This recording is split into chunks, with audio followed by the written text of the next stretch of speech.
आपण क्रांतीज्योती सावित्रीबाई फुले यांच्या जन्मदिनाच्या निमित्ताने एकत्रित जमलेला आहोत. या बरोबरच कांचन दुफडे म्हणजे विद्यापीठात प्रथम आल्यामुळे तिला नुकतंच गोल्ड मेडल प्राप्त झालं.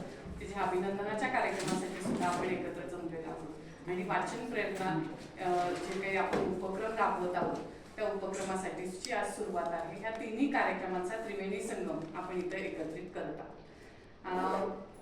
सावित्रीबाई फुलेंच्या बालपणापासून ते त्यांच्या वेगवेगळ्या कार्याचा आढावा सर्व उपस्थित म्हणजे विद्यार्थिनींनी घेतलेला आहे.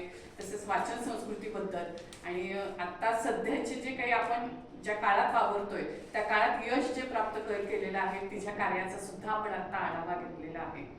तर ह्या सर्व गोष्टी करत असताना आता सगळं काही झालेलं आहे. फक्त मी 2-3 गोष्टी सांगते की क्रांतीज्योती सावित्रीबाई फुले यांना पुढे नेण्यासाठी त्यांच्या घरातून जे काही ज्योतिराव फुले यांनी जी प्रेरणा दिली त्यांचं सुद्धा आज आपण स्मरण करणं तितकंच आवश्यक आहे.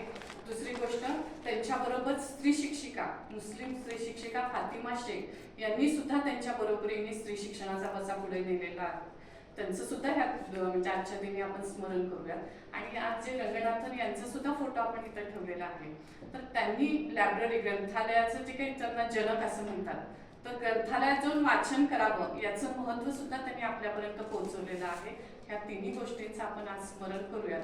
आणि दुसरी गोष्ट सांगायची म्हणजे आज जी कांचन दुफडे प्रथम आली तसेच आपल्याला यशाची परंपरा आहे आपल्या महाविद्यालयाला. आजपर्यंत 4थं गोल्ड मेडल माझ्या मते मुलींनीच पटकावलेलं आहे आणि आपण ह्या सगळ्याची परंपरा पुढे घेऊन जाऊयात. आणि निश्चित प्रकारे म्हणजे आम्हाला काही विषमता निर्माण करायची नाही म्हणूनच मी सुरुवातीला सांगितलं की क्रांतीज्योती सावित्रीबाई फुले यांना पुढे नेण्यासाठी ज्योतिराव फुले होते अशी स्त्री पुरुष समानतेचा वसा आपण पुढे घेऊन जाऊयात आणि निश्चित प्रकारे आपण शिक्षणाद्वारे समाजाचा बदल करूयात. समाजातली जी विषमता आहे ती दूर करूयात आणि निश्चित पुढचं गोल्ड मेडल सुद्धा आपल्या महाविद्यालयाला प्राप्त होईल अशी आशा व्यक्त